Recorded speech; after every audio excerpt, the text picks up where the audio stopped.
Olá, pessoal! Bem-vindos a mais um vídeo do canal Mundo das Ideias Econômicas.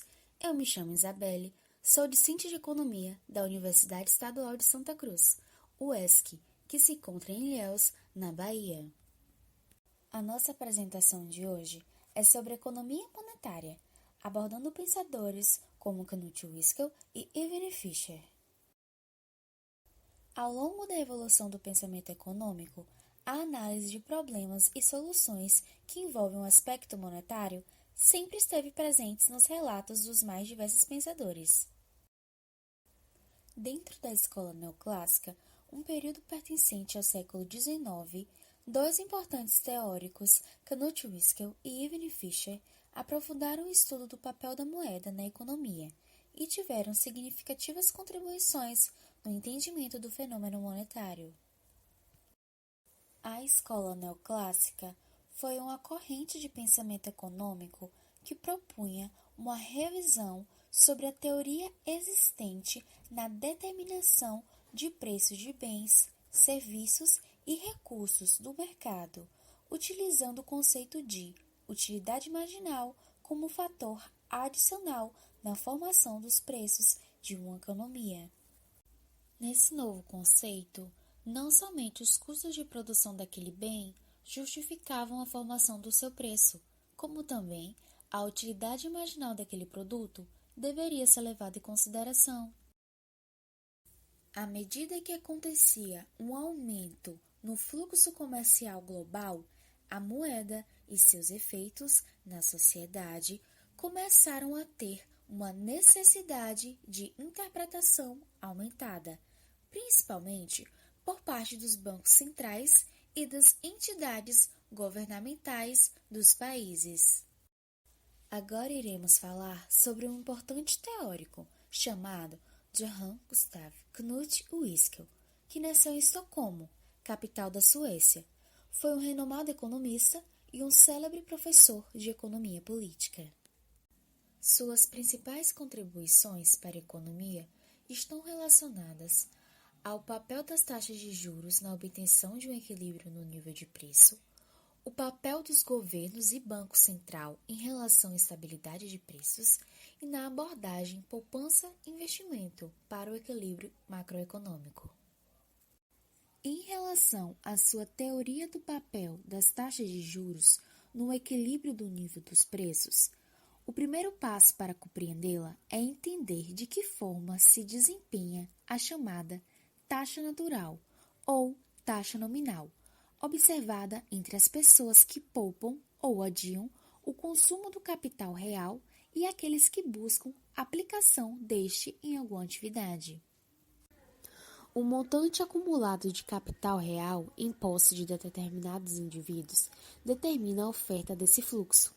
O tamanho da oferta está relacionado à quantidade de capital que os poupadores desejam manter em caixa. A demanda nesse fluxo depende das perspectivas de emprego do capital. O investidor busca mais capital real caso o emprego desse montante se torne algo mais promissor. Por outro lado, o interesse ao capital diminui em um cenário onde não há uma maior expectativa de aplicação desse capital.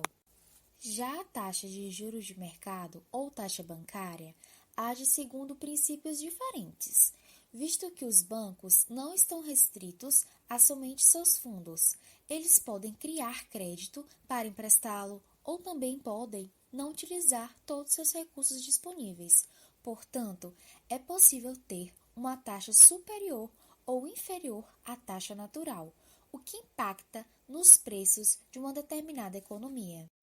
Os preços de uma economia possuem oscilação por conta da variação entre as taxas de juros naturais e taxas de juros bancárias. Os preços aumentam quando a taxa bancária é menor do que a taxa natural. Tal relação tem impacto na redução dos níveis de poupança e faz com que o custo de tomar dinheiro emprestado se torne mais oportuno. Com o aumento do investimento, tem-se aumento da renda, do consumo, fazendo com que haja um movimento de aumento cumulativo nos preços de uma economia. No sentido contrário, os preços diminuem quando a taxa natural é menor do que a taxa bancária. dado pelo maior interesse na poupança e, consequentemente, desestímulo aos investimentos, o que irá diminuir a renda nacional e que ocasionará em um menor nível de consumo e, consequentemente, em um menor nível de preços, ou seja, deflação. O porquê dele ter escolhido esses mecanismos tem relação com que, segundo ele, era o causador das flutuações cíclicas, que era devido ao progresso tecnológico e comercial não conseguir ter a mesma taxa de crescimento que as das necessidades humanas. Principalmente em sociedades que estão em constante aumento, o que faz com que haja um maior nível de investimento devido às oportunidades de emprego de capital, mas, contudo, o ritmo de transformação de capital líquido em capital fixo leva tempo e faz com que, nesse período, haja uma expansão da economia e do nível de preços. Quando as oportunidades de emprego de capital e retorno diminuem, então há um período de recessão, visto que o lucro dos investimentos é menor do que a margem de risco. Como o Isco já havia feito a relação entre os dois tipos de taxas, ele também sugere a utilização desse mecanismo através dos bancos, no sentido de ajustar o mais rapidamente as taxas de juros bancárias às oscilações prévias dos preços, anulando assim a instabilidade causada por essa oscilação e, de certa forma, iria ajudar a consequente evolução da atividade econômica. A análise de Wiskel em relação à poupança forçada tem como ponto principal o nível de crédito entregue através dos empréstimos bancários com o intuito de serem empregados na produção de bens de capital. Esses empréstimos não deveriam causar prejuízos aos valores disponíveis para os bens de consumo, pois esse boom de investimentos em bens de capital causaria um impulsionamento nos preços dos fatores de produção, prejudicando o próprio investimento inicial, assim como uma consequente restrição no consumo. Essa restrição forçada seria, portanto, necessária para tais investimentos. Agora iremos tratar de Ivan Fisher. Ele foi um matemático e um grande economista e apresentava uma vida envolvida em diversos projetos. Suas principais contribuições para a economia é a sua teoria de juros, a teoria quantitativa da moeda e sua política monetária. A taxa de juros de Fisher é definida pela taxa de impaciência e pela taxa de retorno de investimento. A taxa de impaciência é uma taxa subjetiva, que mede a disposição das pessoas em sacrificar o consumo futuro pelo consumo atual. Quanto maior a taxa de impaciência, menor é o valor relativo do consumo atual. Já a taxa de retorno de investimento é uma taxa objetiva, relacionada com fatores como quantidade e qualidade de recursos e estágio de tecnologia. Essa taxa está sujeita a rendimentos decrescentes de acordo com o aumento dos investimentos. Para se atingir a taxa de juros, é necessário que a taxa de impaciência seja igual à taxa de oportunidade de investimento.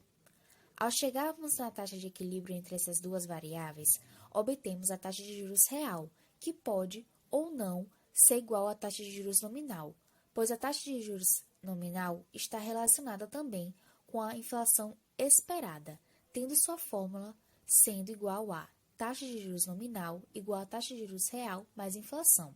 O efeito da inflação esperada sobre a taxa de juros é chamado de efeito Fisher. A teoria quantitativa da moeda é uma teoria para a determinação do produto e do nível geral de preços e tem como base a equação de troca de Fisher, onde é defendido que a quantidade da moeda e também a sua velocidade de circulação determina o nível dos preços em uma economia e a taxa de crescimento. Sobre a política monetária de Fisher, sua teoria reconhece que a quantidade de moeda em circulação estava ligada à estabilidade no nível geral de preços. Antes da Depressão de 30, papel moeda não seria resgatável, possíveis emissões de papel moeda que levaria à inflação. E possíveis emissões de papel moeda que levaria à inflação.